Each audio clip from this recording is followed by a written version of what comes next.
The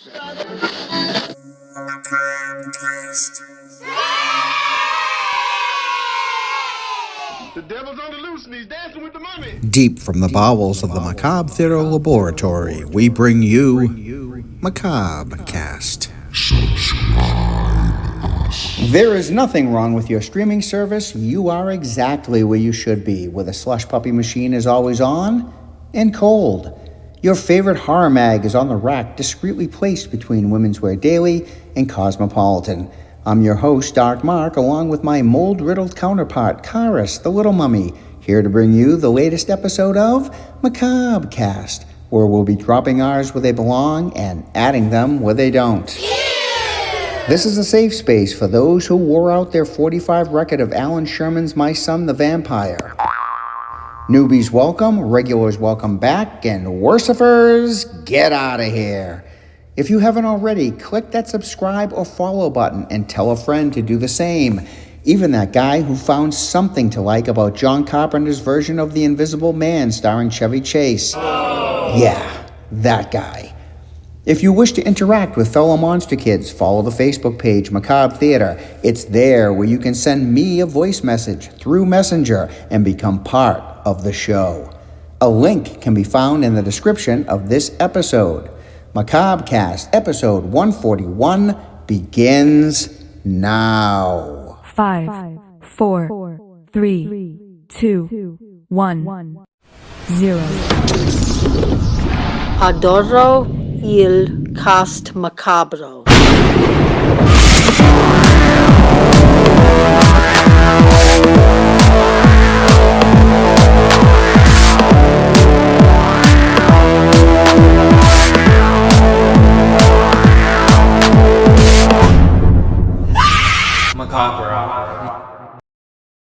Films given the right touch could be remade into something extraordinary. Didn't we already cover this before? We did, Karis, but it was fun, so why not do it again? In the prompt, I mentioned Stephen King's Graveyard Shift. A crew is hired to clean out a rat-infested textile mill, and they find a mutated creature lurking in the tunnels. This film was lousy, but has huge potential with the right filmmaker. Next suggestion needs a lot of tender love and care. And you'll think I'm wacky, but just hear me out. William Bodine's Jesse James meets Frankenstein's daughter.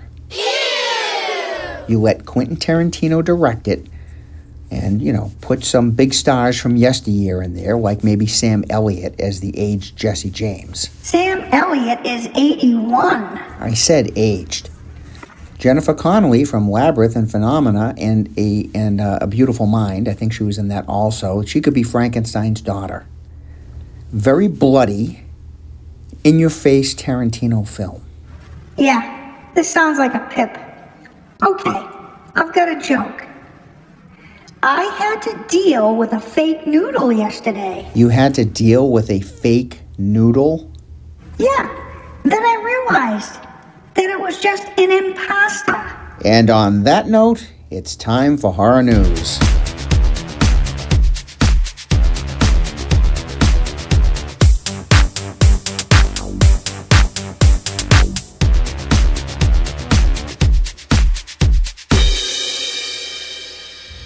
Eli Roth promises fans he plans to make Thanksgiving Part 2.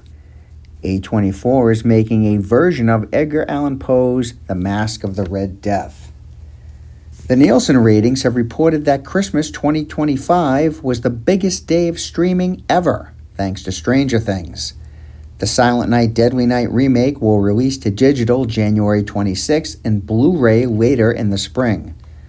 Paranormal Activity Part 8 is to be released in May of 2027.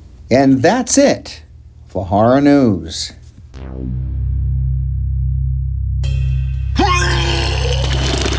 And Draven agrees. Draven the blood-vomiting bat. Children of the night, what messes they make. I tuned into Netflix recently with Jack-O-Lantern and Laura Horror, and we caught a 2024 film called A Sacrifice, starring Sadie Sink, who played Max in Stranger Things. This is pretty much what prompted my wife and son to want to see it, and so we did. Ben Monroe is an American social psychologist living and working in Berlin, Germany. He's investigating a cult mass suicide, while his daughter, Mazzy, played by Sadie Sink, gets mixed up with the local shroom-taking nowhere boy, who, by the way, is part of the cult Daddy is investigating. Sadie Sink's acting is good, of course, and the rest, though, including Eric Bana, is less than subpar. The big twist is nothing more than a trope, and I found myself not really caring about the outcome of this story. Laura Horror and Jack-O-Lantern enjoyed it. Dark Mark gives this 2 out of 5 stars. Enter at your own risk. Is this something you could share with the rest of us, Amazing Larry? Greetings, Dark Mark and Cars the Little Mummy. Scary Larry here.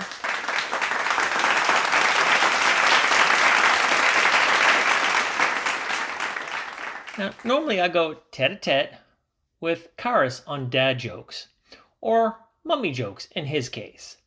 But this week, I gotta call the old man out on the carpet. I did not throw shade at Hereditary. I've already made my displeasure about that movie known. But I reference Hugh Grant's Heretic and its heavy dialogue as suffocating. So, go to jail, go directly to jail, don't pass go, don't collect $200. Tell you what, I will send you some Q-tips to clean the cobwebs out so you can hear what I'm saying. Okay, end of that rant. The topic of what movie you would like to see improved through a remake? A couple off the top of my head would be the original Saw, for one. I thought it was too much focus on the one challenge, and in my opinion, they dragged it out far too long. I preferred the subsequent movies where the games had a more sense of urgency. I was so bored by the first one, it happened to be a complete fluke that I saw the second one thinking it'd be a bigger waste of time. I'm glad I watched the second one. Another was 28 Days Later. It's my least favorite of the franchise.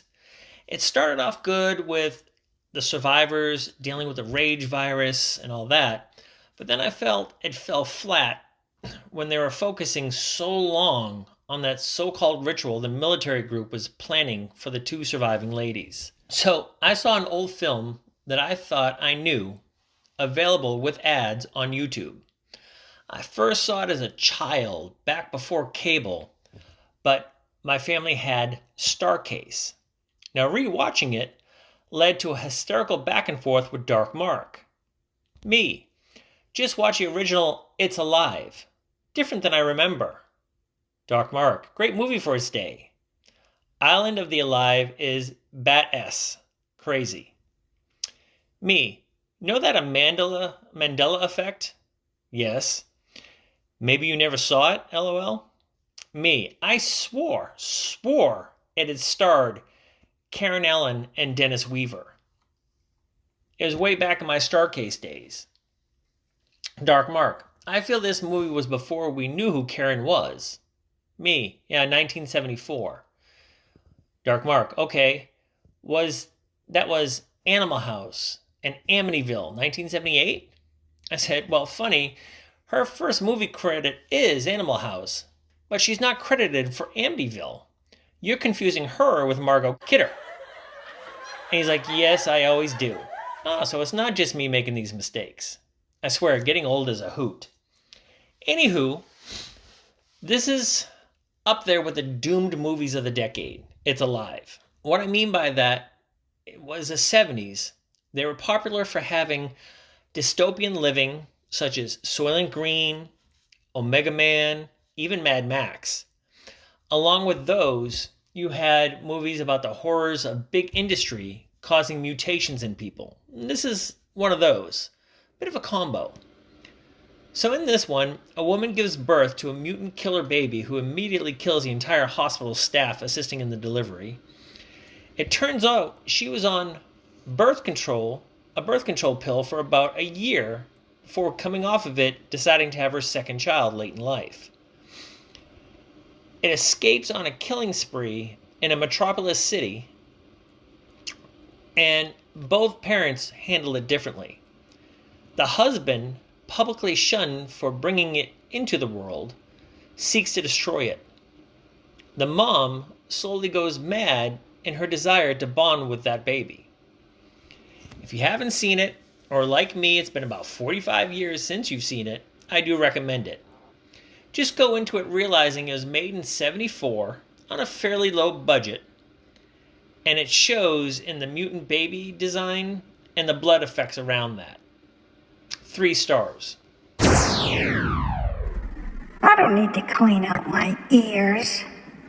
Knowing Scary Larry, he might have said heretic, but he was thinking hereditary. And that's all I'll get to say about that. I enjoyed the first Saw, although I will admit I did like the second Saw far better than the first, but I did enjoy the first one.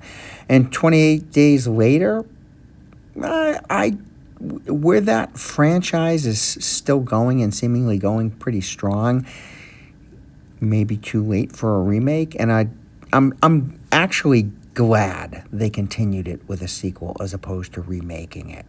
I felt that 28 weeks was definitely better than 28 days, but I am glad that they continued on with sequels as opposed to another remake.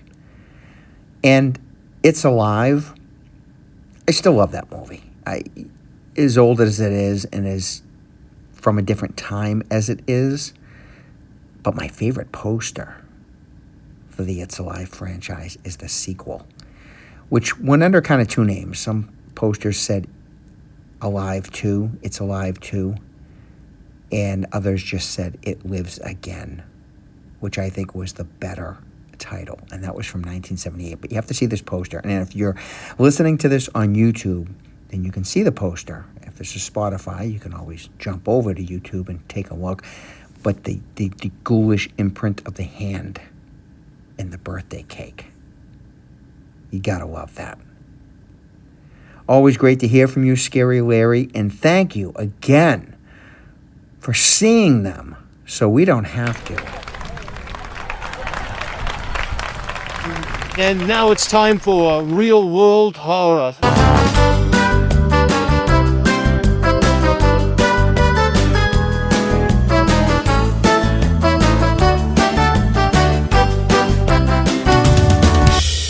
And now here's your host, Dark Mark.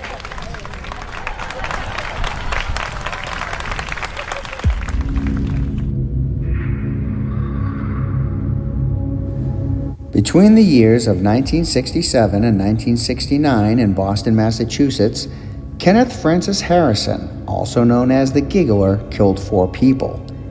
He gave himself that nickname after making phone calls to police professing himself to be the killer while speaking in an uncontrollable giggle. 6-year-old Lucy Palmaria was last seen climbing into the back of a sedan by a playmate. Her body was found wedged between rubbish thrown into the Fort Point Channel.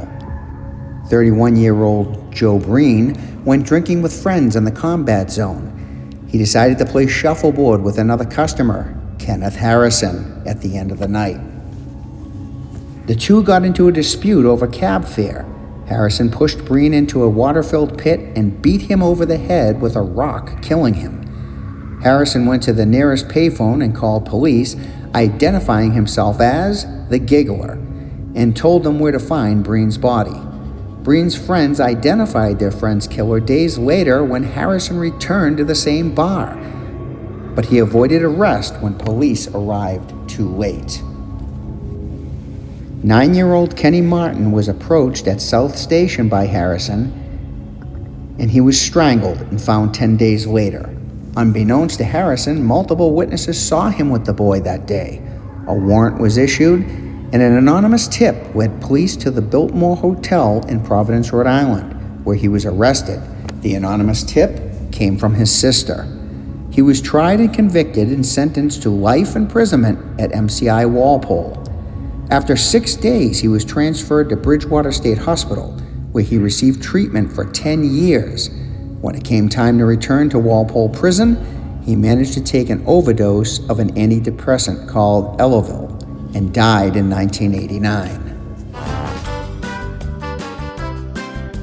Tune in next time to Real World Horror with Mark.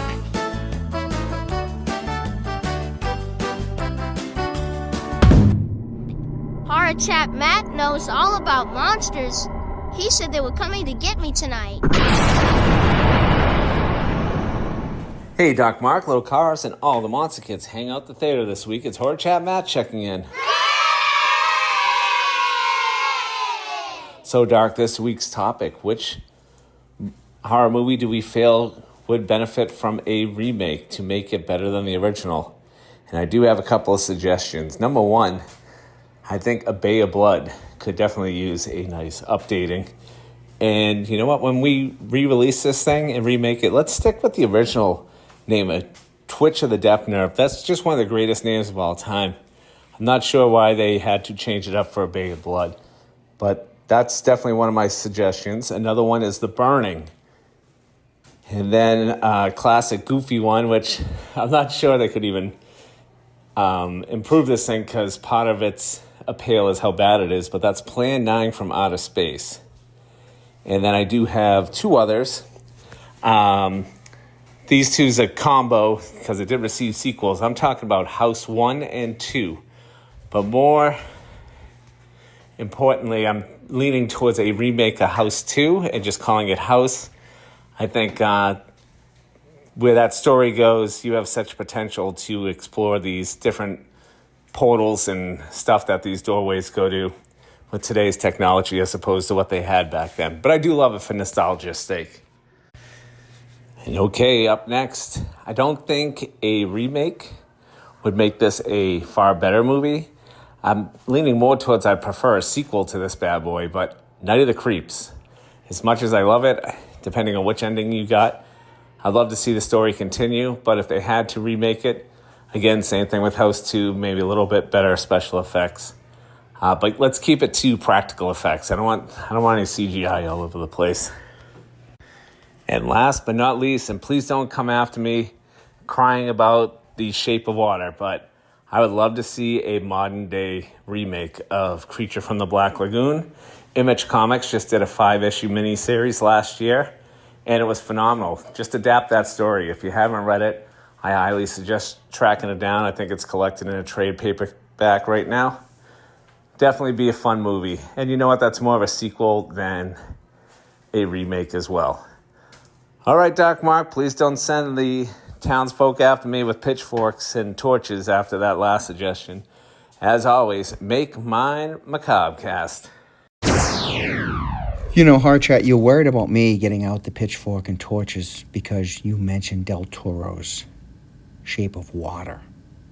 You should be more concerned with mentioning you'd like to see a remake of Bay of Blood because that's Mario Bava, the famous Italian director. And a lot of people don't want any of his stuff messed with, kind of like the Argento fans like myself. Now, a lot of people, there's a lot of controversy because Suspiria was remade. And I saw it and I was very unimpressed. I thought there was more dance than death in that film. But apparently a lot of people liked it and they thought it was stylish. Argento himself didn't like it, but I'm not surprised. And I don't think anything could ever replace the original Suspiria. But like I said, a lot of people like both versions. But I would stay away from Bay of Blood only because it's Mario Bava. And you will have people chasing you with pitchforks, absolutely. The Burning, I know is a favorite of everyone's. I think that movie is horrible. And when I think of how Tom Savini went to work on The Burning as opposed to Friday the 13th Part 2, yeah. I just don't know what to say there. And I'm not complaining about the effects in The Burning, but The Burning is just a terrible movie. So, with that said, absolutely, would be a great boost. I would like to see a remake of The Burning. Plan 9 from Outer Space wasn't even a good story worth trying to remake. And the great thing about Ed Wood or watching his films is they're so hysterically funny because he was so serious about what he did. But I love his movies, and I have a great laugh watching them. And I love the movie by Tim Burton about his life.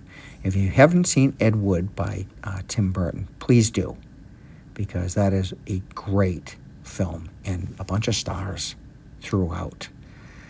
I positively, absolutely hate House 2. I was fine with House at the time when it came out, and I enjoyed it. Hard to believe it's made by Sean Cunningham, who created Friday the 13th, but I did enjoy it at the time. Upon rewatch recently, not a big fan, and I just positively hate House 2. Hated it. I just couldn't even understand it. So maybe a remake is in order of that, or just a reboot of the whole franchise. Night of the Creeps, I would far prefer to see a sequel to that. And if you could get Tom Atkins to reprise his role, that would be great too. I would, however, love to see a Creature from the Black Lagoon film done right. Yes, I'm a little tainted by Del Toro, but it is what it is. And long ago, John Carpenter had plans to make a Creature from the Black Lagoon film, but probably the flop of Invisible Man that he made maybe stirred him away, and maybe that's a good thing. As much as I love John Carpenter, probably a good thing. I do have the Creature from the Black Lagoon comic that just came out, still in the bag that I bought it in. And one of these days I'll get around to reading it. Kind of flipped through and looked at the artwork, and it's great. I am looking forward to reading that. A lot of these Italian horror films, for marketing reasons, went under many different names. That's why sometimes it's called Twitch of the Death Nerve, and other times Bay of Blood, depends on where it was playing, or sometimes they re-release them under different names. But that generally happens with a lot of Italian horror. Great hearing from you, Horror Chat Matt, and we hope to hear from you again next week. Cobwebbed Classics. Welcome to Cobwebbed Classics, where I dust off a lost, forgotten, or just plain unappreciated film and introduce it to, or maybe just remind you about it, so your spooky Saturday night might run a little creepier. This week's Cobwebbed Classic is 1982's Visiting Hours, directed by Jean-Claude Lord, stars Michael Ironside, Lee Grant, and Linda Pearl. Deborah is a famous television anchor. She discusses a case of an abused woman who killed her husband in self-defense. But due to an inexperienced defense lawyer, the woman was found guilty of murder and went to prison. The TV anchor woman promises to get her an experienced lawyer to get her out of jail. These actions trigger a violent psychotic misogynist into attacking her. She survives, but is awaiting surgery in a hospital, where the unhinged lunatic has come to finish the job. William Shatner, Captain Kirk himself, really wanted to play the part of the psycho, and they were going to give it to him, but they had one more audition that they wanted to see, and that was Michael Ironside. And I feel they made the right choice. Sorry, Captain. Shatner got his chance playing a killer on the TV series Columbo. 4 months before this movie was released, the world had just seen Michael Myers stalk the halls of a hospital in Halloween 2. Taglines for this gem are as follows. In this hospital, your next visit may be your last. So frightening, you'll never recover.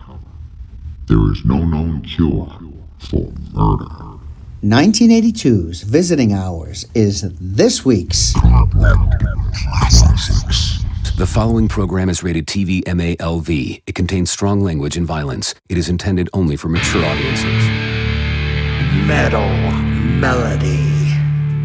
Hello, Doc Mark, Cara's Little Mummy, and all the Macabre fans listening. It's me, Metal Melody, checking in. First, let me say, Scary Larry, I believe it was Scary Larry, mentioned The House of Darkness with Justin Long and Kate Bosworth. I also saw this movie and liked it. It is definitely a slow burn, but it was a pretty good movie. And the ending was just awesome. Movies I've seen recently, I've seen 4 that I'm just going to discuss very quickly, briefly. The first is 2025, The Knock Knock Man. This is an urban legend movie. It's about a group of teens who get together at a party and they dare each other to summon this mysterious figure from an old urban legend called the Knock Knock Man. What turned out to be an urban legend game for fun turns very real when one of the teens breaks an unspoken rule, unleashing the Knock Knock Man into the real world. This is where all of the catastrophe starts to happen. Well, I wouldn't call it catastrophe, but murders. I thought it was a pretty good movie. I don't really recommend unless you like those urban legend kind of movies. I liked it. I thought it was pretty good. Another one was 2025 Beast of War. This was about a group of Australian soldiers during World War II that get their boat torpedoed and ends up sinking while crossing the Timor Sea. All they have is a shrinking life raft that there's 5 or 6 of them hanging on to. They're like 100 miles from land anywhere, and they go through conflicts with each other, enemy attacks, and the biggest thing of all is the 20-foot great white shark that's surrounding them in the water. As he, well, I'm not going to say what happens in case you see it, but you can imagine. This is if you have a little extra time to kill kind of movie. I thought it was good. I enjoyed it. It was kind of like war/shark movie. Yeah, I liked it. Another one was 2014 From the Dark. I don't know why I've never seen this movie before, because this was a good movie.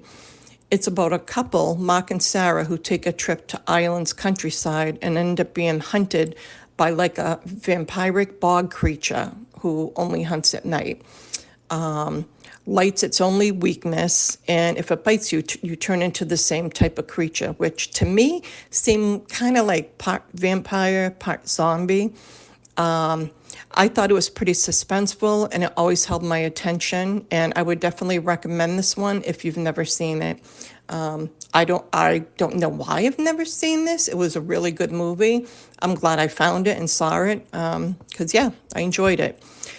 And last but not least is the 2026 The Bone Temple. Holy frickin'.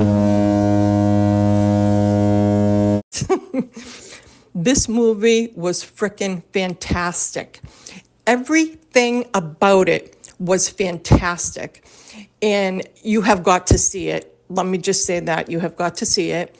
My favorite part, without spoilers, was when Kelson had to pretend to be old Nick. And I don't want to say why, because I'm sure many probably haven't seen it yet, but it was the best part of the whole friggin' movie. Whole movie. Ralph Fiennes was just incredible, as he is in any movie he plays in. Just wonderful. I loved how the ending tied into 28 Days Later, and when you see it, you'll know what I mean. The only disappointment for me was I don't think there was enough zombie action. I would have liked to seen a little more of that. However, it was still an excellent movie, with, you know, Jimmy and Jimmy's followers, and, you know, the fingers, and Jimmy A, Jimmy B, Jimmy C, Jimmy D. But anyway, just great. I can't wait for the 5th film, which they say probably won't be out till late 2027 or 28.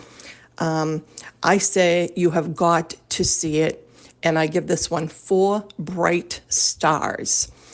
Next on my list is Return to Silent Hill. I'm hoping to see that soon. Well, that's all I have to say for now. Until next time, take care, everyone. The Knock Knock Man I know nothing about. Beast of War I've been dying to see, and I know Horror Chat saw that. And if I remember correctly, he enjoyed it. But that's on Shudder now. And very much looking forward to that. I hope I'm not let down, but it looks good. Everything I've seen, all the little teasers of it, look great. Now, Metal Melody. I'm a little confused about the Bone Temple, because I know that you were not too impressed with 28 Years Later. If I remember, after you saw that, you kind of said you weren't crazy about it. So to hear how much you like the sequel, 28 years later, The Bone Temple, is intriguing. And I've been wanting to see it anyway because I actually really liked 28 Years Later. And I had mentioned before, I loved the whole story and with the son and the mother. Thought that was great. And, the ending was kind of wacky. But I knew that there was going to be a follow-up where that would get explained. So I'm very much looking forward to The Bone Temple. Always great hearing from you, Metal Melody. And we hope to hear from you again next week. Goditi questo episodio de Cast Macabre. Thank you, Maria Monstalia, for telling our Italian friends to enjoy this episode of Macabre Cast.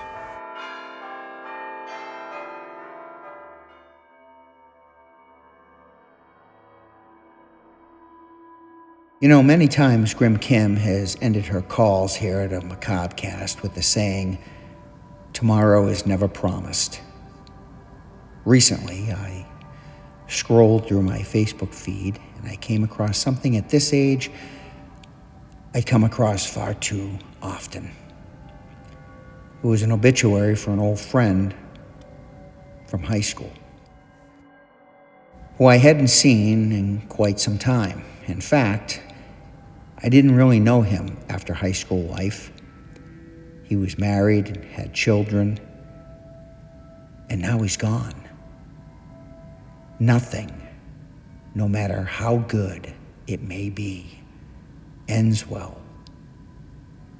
I'm not being morose. I'm just at an age where my awareness has become heightened. Nothing ever ends well. If you're married, one of you will die first, and the other will be alone. Maybe more alone than they've ever been in their life. I think of my dad and how alone he must feel. I try to see him at least once a week. And I can imagine if you had a bad marriage or never got married, and maybe you're worried that you'll be alone till the end. God, I hope not. No, tomorrow isn't promised, and these stupid things that we get so upset about, I don't want to get upset about them anymore. I know I should live my life every day as though it were the last. But being the creature of habit that I am, it's easy to forget thoughts like this and slip back into old ways. But I'll keep trying. Beware the moon. Keep clear of the moors. But most of all, remember, be good to yourself. This is Dark Mark, signing off. See you soon, I hope. This is a Macabre Theater production. Subscribe us.